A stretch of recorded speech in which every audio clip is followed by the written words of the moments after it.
Hey everybody, it's Paul. And Steve. And we are back to discuss it all. And today we're going to be talking about our least favorite number one songs from the 90s. So all through the 1990s, number one songs week after week after week on the Billboard charts. Which of those number one songs were our least favorite from the 90s? And I've got a big list of them. I do too. Now, this is not to say that these aren't great songs, because clearly they are. They went to number one on the charts. They just were not our cup of tea. No, that's right. And I have a song on my list that was on the charts for 13 weeks. Wow. And it's one of my top 5 least favorite songs from the 90s. Okay, so I'll go ahead and I'll go first. But before we get into the list, we always say it at the end, but let me say it right now. I want to thank everybody who has subscribed. Please make sure to subscribe if you enjoy this video. Hit the notification bell. And if you have any questions for Steve and I, any suggestions for future topics, please leave those in the comments. As well as when we get 500 subscribers on this channel, we'll do a question and answer video. So if you have any questions, please leave those in the comments. That would be fine. All right, so here we go. First, least number one favorite song of the 90s. I'm gonna start off with a song called Jump, not the Van Halen song. It was by a band called artist called Criss Cross. And so cool that you knew that. Yeah, that's right. So I'll admit right away, I was into rock in the 80s and 90s, and so rap and hip hop was kind of sort of the enemy to me, probably because I was just not cool enough to really get it then. But Criss Cross were like these children almost. Yeah. I forget how old they were. It seemed like they were about 9 or 10 years old. Right, yeah. And they were wearing their pants completely backwards, and I just didn't like the song. I didn't like the video, and I still don't. Still don't, not to this day. And I think it's just that I just don't get it. Yeah. Clearly, I was not the target audience for it. No. Obviously, it had a big market because I think it was number one for 5 weeks. Oh my goodness. Which I just can't fathom. No, great pick, terrible song. Yeah, so I think it was just one of those magical things. At that time, the record companies were looking for people that fit that image, and were hitting that sound, and they got it. And it worked for them. But yeah. Now, interestingly enough, Criss Cross was a one-hit wonder. I think the album went platinum, but and that song certainly went platinum, and it was a number one song. Never heard from them again. But never heard from them again. Plus, did they reappear as who are the guys that sang? And now completely disoriented myself, but that sang that were lip syncing. Oh, Milli Vanilli. Milli Vanilli. No, I love that. And did they reappear as Milli? They weren't singing though. No, so Milli Vanilli were big in the late 80s. Yeah, that's so right. Criss Cross was 1992. Was after them. Yeah. Maybe they're kids or something.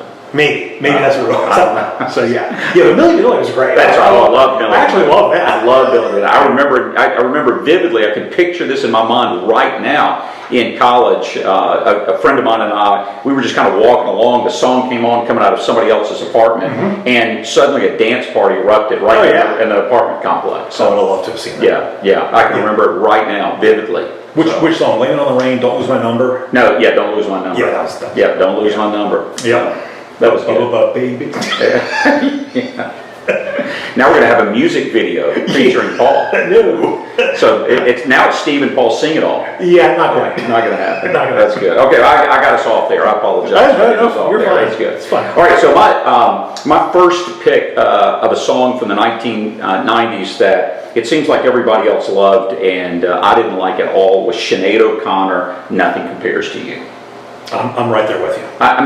I think maybe one measure into that song on the radio, and it's either being turned or the radio is being thrown out the window.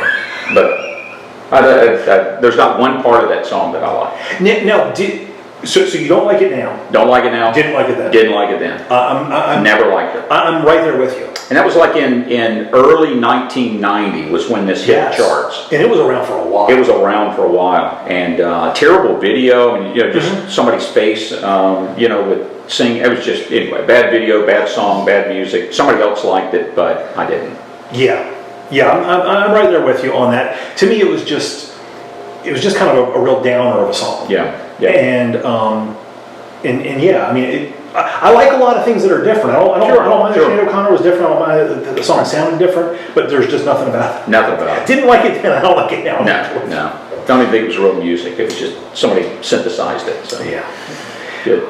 All right, so my next one is going to be by a great artist who had many chart songs that were on the charts. This is one of his songs that went to number one, and it was just a song I couldn't get away from, and I just don't care for it, but it's When a Man Loves a Woman by Michael Bolton. Michael Bolton. Oh, goodness. It's just a song, I mean, it's a song that you're going to hear at weddings, and it's just not a song that I like. I think it's just because it was everywhere on pop radio for a while, and I just heard it so many times, and it was just kind of so out of the wheelhouse of what I was into at that time. In the early 90s, early to mid 90s, I had just married Shannon. We had Drew. Casey was on the way. I was just working all the time. I was busy, and usually my musical picks at that time really kind of reflected. I wanted stuff that was upbeat. Sure. I don't really like many of the croony kind of songs from then. And Michael Bolton is a great artist. This song clearly a lot of people like it.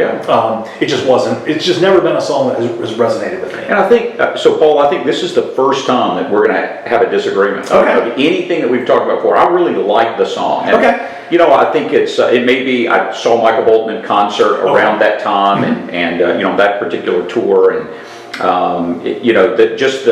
the influence that song had, even in some areas where I was involved. So anyway, it's I'm not sure I'd put that on my list, but it's it is interesting that Michael Bolton would be such a huge artist and would have a handful of number ones, but also have a number of songs that didn't go anywhere.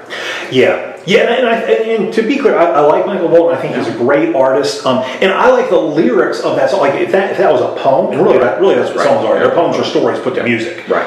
I'm fine with the lyrics. I'm fine with this poem. Just musically, I'm like, that's interesting. That's good. Okay. But funny enough, I think if like Def Leppard did it, I'd be into it. Or Judas Priest or somebody. That's right. Maybe somebody will cover that on YouTube. That'd be nice. That's good. That's good.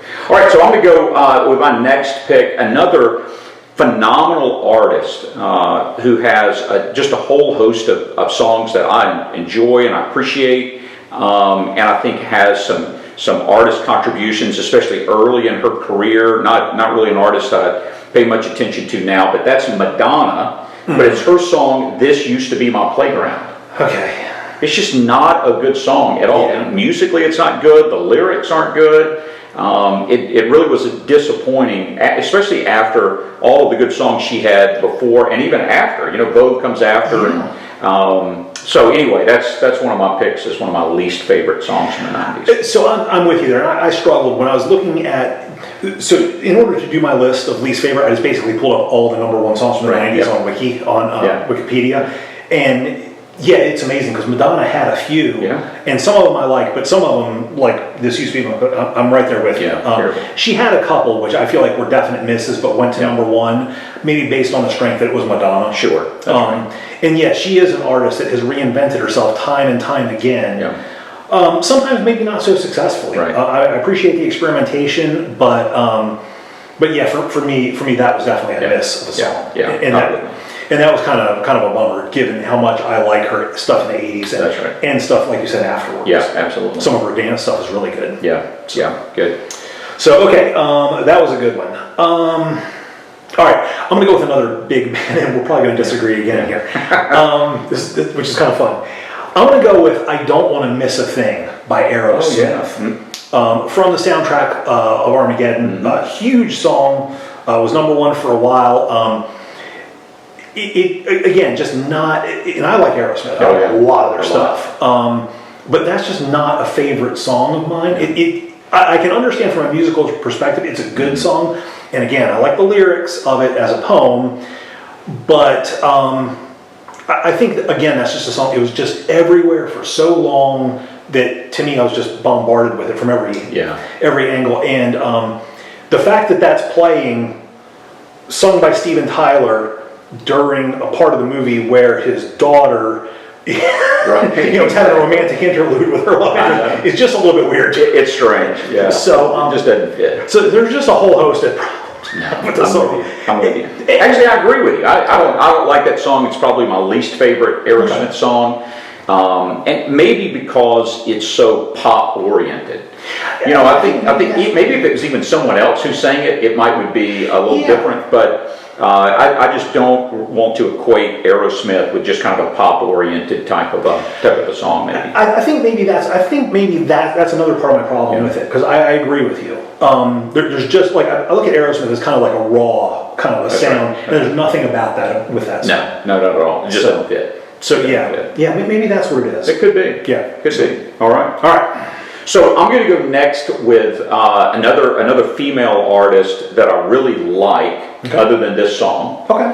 And is just a staple of dance music. Phenomenal. I think she was like an LA Lakers cheerleader at some point, or dance team or something. Anyway, Paula Abdul, "The Promise of a New Day." Okay. It's her song from I think 1990, or 92 something, 91, 92. That it wasn't on the charts for a long time. It kind of shot up the charts and then disappeared. It was nothing like her other music, and seemed to be a knockoff. So you almost feel like, or I feel like at least in listening to it, it's almost like a knockoff song. So it's second tier. The Great Value brand, Paula Abdul, is what it sounds like to me. So I didn't like it at the time, and don't like it now. Okay. Don't like it now. So it's funny. That's actually a song that I'm not familiar with by Paula Abdul, which you're lucky. Which kind of shows you. Yeah, it must have shot up the charts and just disappeared from it. I probably have heard it, but I just don't know it. And yeah, Paula Abdul is somebody I like her music. Yeah. I didn't care for Straight Up. But I love Forever Your Girl. Oh yeah, sure. And some of her other stuff. Rush was another good one. I think that was a #1 song also. Yep. But yeah, that's a song that I was not familiar with, which kind of speaks to itself, given that is an artist that I like. So that makes sense. Now, if Shannon were here, she'd be having a fight with you. She would know. Because so she's a big Paula Abdul. She's a big Paula Abdul fan. Okay. Well, I'm a big Paula Abdul fan as well. Yeah. Just this one song. Yeah, probably. We all have a swing and a miss, a strikeout. Probably she's going to defend it. That's right. We'll see. So, Shannon, you can put something down in the comments. I'll be interested to hear what you have to say about it. Yeah. All right. So I'm going to go with another one. And this might ruffle some feathers as well, but this is kind of in the same vein as the Criss Cross one, but for a whole different reason. And I'm going to go with "Good Vibrations" by Marky Mark and the Funky Bunch. Yeah. So the fact that Mark Wahlberg will not acknowledge that it was him, that he was Marky Mark, will not answer to it. In fact, gets visibly upset when people bring it up. Kind of speaks to it. The song has a good beat. It's not necessarily a bad song, but it's a song that I didn't like then for a different reason that I don't like now. Okay. I really kind of felt like it was just a commercial attempt to capitalize on a sound, on an image, and I kind of felt like he was almost like a poser during that time. I don't know why I felt that way really, but I just did. Yeah. And now when the song comes on, I like the girl who's singing the "Good Vibrations" part of it. Right. Sure. But I don't like the rap of it, and I like some fun rap. Yeah. But that to me just isn't it. No, I'm with you. I agree with you. Not a favorite at all, and certainly would be in that top 10 of least favorites for me as well. Yeah. Now, interestingly enough, Mark Wahlberg would probably be in my top 10 or 15 actors. Yeah, sure. Favorite actor, because he's a great actor, and I love him when he's working behind the snes as a producer and stuff. He's really done some great stuff. So I'm really glad that Mark, stopped singing. Gave up music. Leave the singing to Donnie Wahlberg. That's exactly right. Well, the same reason you gave up music. Yeah, also. That's right. That's good. Because I had successful. Didn't even have a one-hit wonder. Much less a #1. That would be a shame. Yeah. You're never gonna hear me sing, Paul. So just so you'll know. Okay. All right. So I'm gonna go. In 1998, there was a song by Next called "Too Close," which is somewhat making, if you're on TikTok, it's making somewhat of a comeback here with this. But it's a kind of a dance, like a slow groove dance song that is absolutely terrible. Okay. It's horrible. And it was on the charts forever with a #1. It was amazing in 1998. So kind of late 90s, as it were. Okay. And it's almost like there was no effort made at any musical contribution to do anything that would be even lyrically valuable or enjoyable. It's just let's put a sound together that we think would have some commercial success, and it worked, obviously. But just a terrible, terrible song. Okay. I kind of wish you would sing, because I want to hear like a little bit of it. Yeah. Yeah, because I'm struggling to remember what this song sounded like. I'm sure that I've heard it. Yeah, I'm sure you have, but I probably wouldn't. Even if I sang it, you wouldn't recognize it from my singing of it. No. Yeah. Okay. So my last pick, and I'm going to pick one song by this artist, and I know we're going to get some comments about this.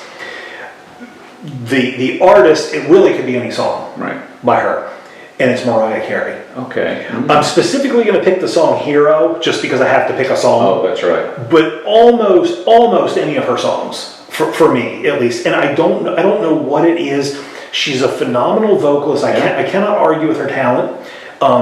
She's a good performer.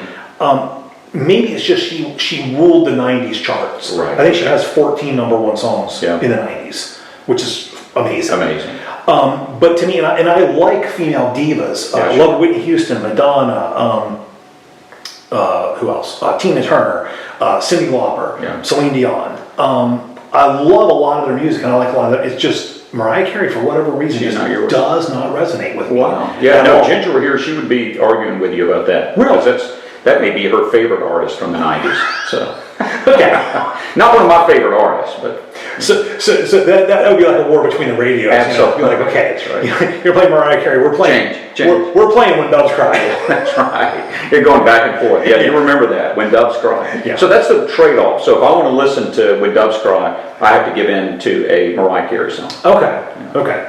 So anything by Mariah Carey, really, for me, there are a couple things I think are okay, but Hero is definitely one that I am changing the channel. Absolutely. Or, if Shannon's in the car with me, she wants to hear I'm gritting my teeth through it the whole way. I gotcha. Okay. The whole way. Yeah. You're just doing that just to be a loving husband. Yeah. Okay. Well, that's gnashing my teeth about it. That's a sacrifice we can make.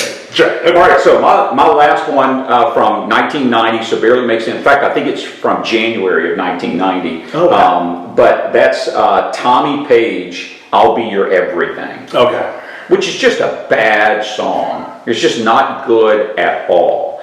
And, again, another of those songs that shoots to the top of the charts and then disappears, and is just a bad song. Now, he was a one-hit wonder. One-hit wonder. Okay. Didn't appear back with anything else, thankfully. Yeah. So I kind of wonder, like, with some of these, with some of the ones that we had mentioned, or some of the other, like, #1 songs that are not really good #1 songs, are they more like studio creations, like a producer had a songwriter write a song, and they had somebody that fit an image, and it's like, okay, let's cobble this together. It's almost like a Franken creation. Which is kind of what it seems like, that a lot of these, not only one-hit wonders, but even top songs where an artist goes to #1 with a bad song, because it really was just on the basis of who that artist was, their name, or you have these again, an artist like Tommy Page, where there's no musical background to this. It's just, let's create like a boy band type. Let's just create the image. Doesn't matter who it is. You can mix and match and interchange parts. And get a #1 out of it, and then try to leverage that for something else. And I'm not sure whatever happened to Tommy Page. He may become an actor in General Hospital or something. I don't know. Maybe. No. Maybe. Yeah. Need to look that one up. Yeah, you're right, because like I feel like Marky Mark was definitely, the brother of Donnie Wahlberg, who was big in New Kids on the Block. Was able to leverage that. Of course, he looks great on camera. I don't think without the video that song goes to #1. No chance. No chance. So even being the brother of Donnie. That's right. That's right. All right. That was a good list. That was a lot of fun. Yeah. I feel like we could have gone with another. Could have kept going. Just so many of those from the 90s that just weren't good. Yeah. I think we're gonna have to do the 80s and the 2000s. That's right. Of this, just because as much as I love the 80s, there was a lot of bad #1 songs. So. All right. So what did we say? What #1 song did we say that you guys disagreed with? I know it's out there. Absolutely. Yeah, some of these that maybe we didn't like, just like, Paul and I had kind of our first disagreement here about, but if there's a song that maybe we didn't like, that you love, we'd love to hear why you love it. Does it have some kind of, personal, touch to it that means a lot to you? So we'd love to hear from you on that. Yeah, definitely. All right, and like we said, leave those comments down below, leave questions down below. We'd love it, and make sure to subscribe, and we'll see you guys next time.